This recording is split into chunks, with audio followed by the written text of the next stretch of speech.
मालदा भारत की सनातन संस्कृति की भूमि है और भारत की सनातन संस्कृति की इस भूमि को कोटि कोटि नमन करते हुए आज मैं अपने आप को सौभाग्यशाली मानता हूं कि मुझे इस परिवर्तन यात्रा में आपके साथ सहभागी बनने का अवसर प्राप्त हुआ है। हम सब जानते हैं कि महाप्रभु चैतन्य महाप्रभु की इस पावन भूमि ने पूरे भारत के अंदर वैष्णव परंपरा का प्रचार प्रसार करने में जिस बड़ी भूमिका का निर्वहन किया, यह भूमि वैष्णवपाद के महान ध्वजाधारी गौरी वैष्णव जीवा गोस्वामी देवा जी की जन्म देने वाली भूमि भी है। स्वाभाविक रूप से बंगाल भारत के सांस्कृतिक राष्ट्रवाद की धरती रही है, भारत के स्वाधीनता आंदोलन की क्रांति की धरती रही है। लेकिन आज जब बंगाल के अंदर अराजकता और बंगाल के अंदर बदहाली की स्थिति को हम सब देखते हैं तो पूरे देश को पीड़ा होती है और इसीलिए भारतीय जनता पार्टी का राष्ट्रीय नेतृत्व और एक एक कार्यकर्ता प्रत्येक बंगाली भाई और बहनों के साथ जुड़ने के लिए आया है कि हमें एक बार फिर से बंगाल की पहचान को पुनर्स्थापित करके बंगाल के माध्यम से एक नए परिवर्तन को आगे बढ़ाना है। भाइयों बहनों, बंगाल हमेशा से परिवर्तन की धरती रही है।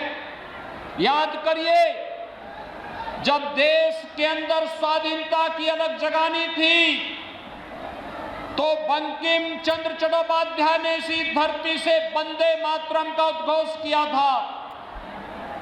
आनंद मठ उपन्यास के माध्यम से उन्होंने भारत की सुप्त चेतना को जागृत करके पूरे देश के अंदर राष्ट्रीयता का जो संचार किया था, आज भी हर भारतीय अपने राष्ट्रीय गीत के रूप में वंदे मातरम को मान करके भारत के स्वाभिमान और सम्मान का अलग देश और दुनिया के सामने प्रस्तुत करता है।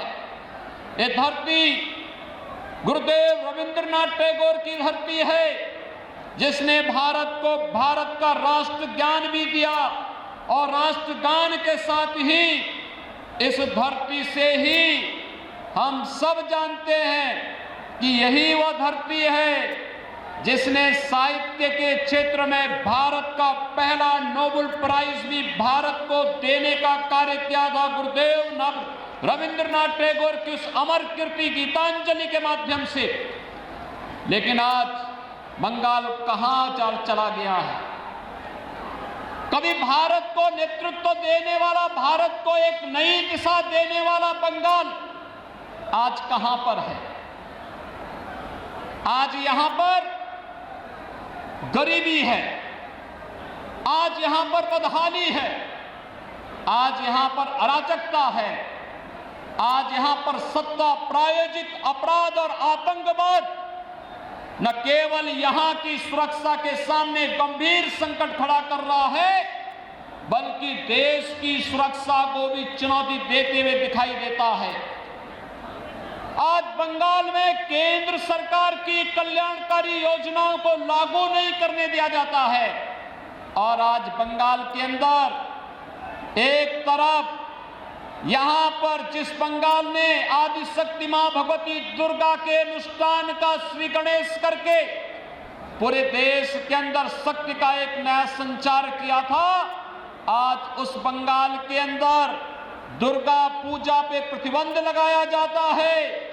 ईद में जबरदस्ती गौ हत्याएं प्रारंभ कराई जाती हैं और साथ साथ यहां पर तस्करी और गौ तस्करी के माध्यम से यहां की भावनाओं के साथ खिलवाड़ करने का कार्य किया जाता है। यहां की सरकार मौन बनी रहती है। भाइयों बहनों, बंगाल में आज जय श्री राम के नारे लगाने को भी प्रतिबंधित करने का कार्य किया जाता है और हमले करवाए जाते हैं। लेकिन मैं बंगाल की सरकार से कहना चाहता हूं, मैं ममता दीदी जी से अनुरोध करना चाहता हूं, एक सरकार कभी उत्तर प्रदेश में थी जो अयोध्या में राम भक्तों पर गोली चलाती थी, उस सरकार का और साहब ने देखा है क्या हो गया है। और अब बारी बंगाल में टीएमसी की सरकार की है। जो भी राम का द्रोही है, याद रखना, मालदा की धरती से ही मैं इस बात को कह रहा हूं, होली आने वाला है अभी कुछ ही दिनों के बाद, और कभी उस कालखंड में भी कुछ लोगों ने भगवान विष्णु और राम का नाम लेने को प्रतिबंधित किया था। होली के अवसर पर हम लोग क्या कहते हैं उसको। और मित्रों, आज बंगाल के अंदर एक बार फिर से जय श्री राम के नारे को प्रतिबंधित करने का कार्य किया जा रहा है।